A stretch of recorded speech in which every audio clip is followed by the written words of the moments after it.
Hey everyone, welcome back to Crypto Cash. Thanks again for joining me here. I hope you're having a phenomenal day. We're taking a quick look here at Solana, seeing what's going on.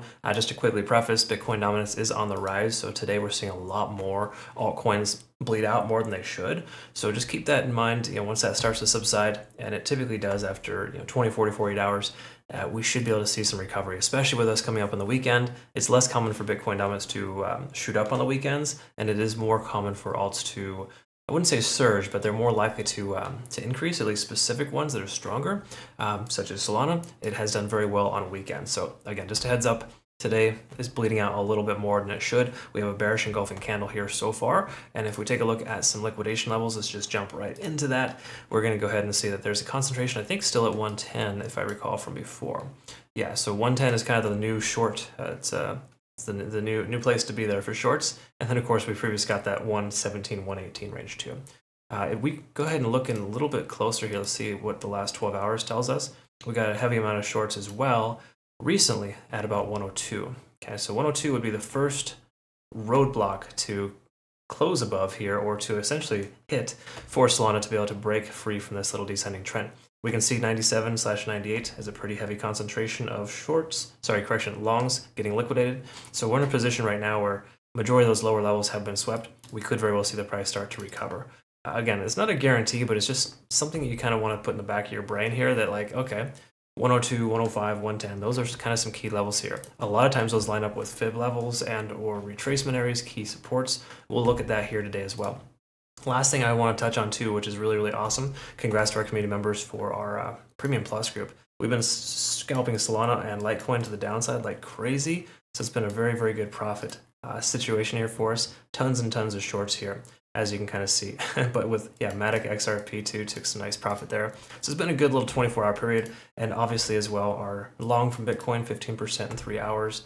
And then we cashed in on an older ARPA trade, 150%. But man, you look at this here, Bitcoin just keeps doing this. Every couple of days, we see $1.5 billion either bought or sold instantly within 10 minutes or less. It is crazy, the market that we're in right now. So all the more reason to use low leverage, low position size so you don't get destroyed when that happens. Speaking of destroyed, this is actually, this gets the point across. It makes me laugh.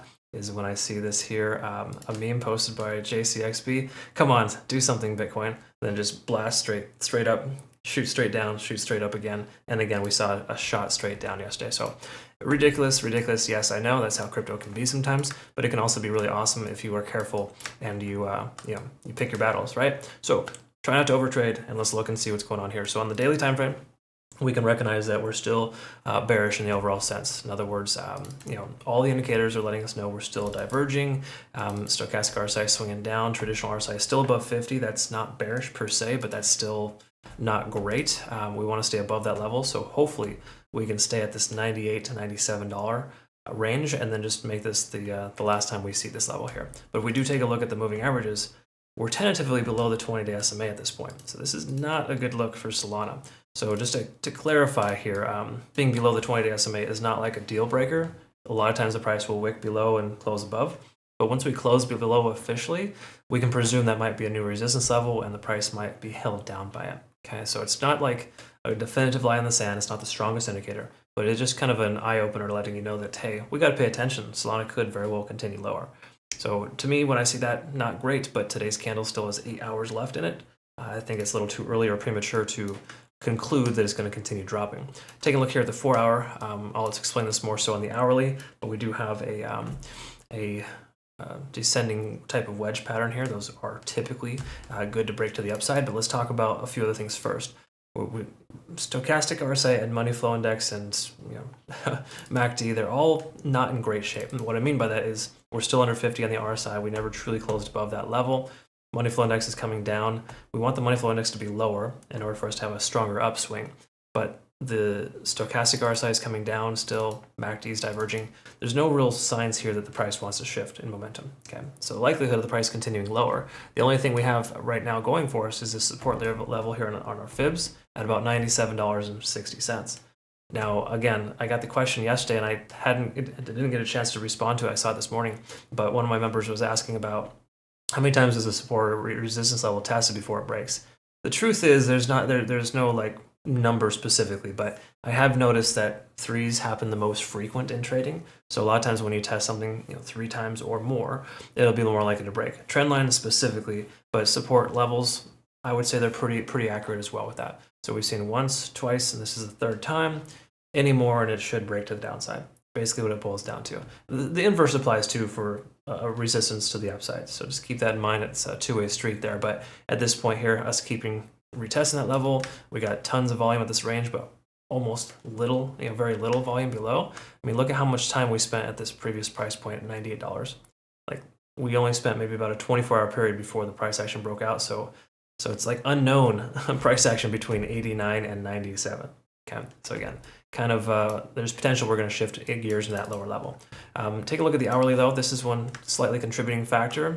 We do have a descending wedge pattern here again. So in other words, when these things occur, a lot of times you're going to see the price action break to the upside. It's pretty common.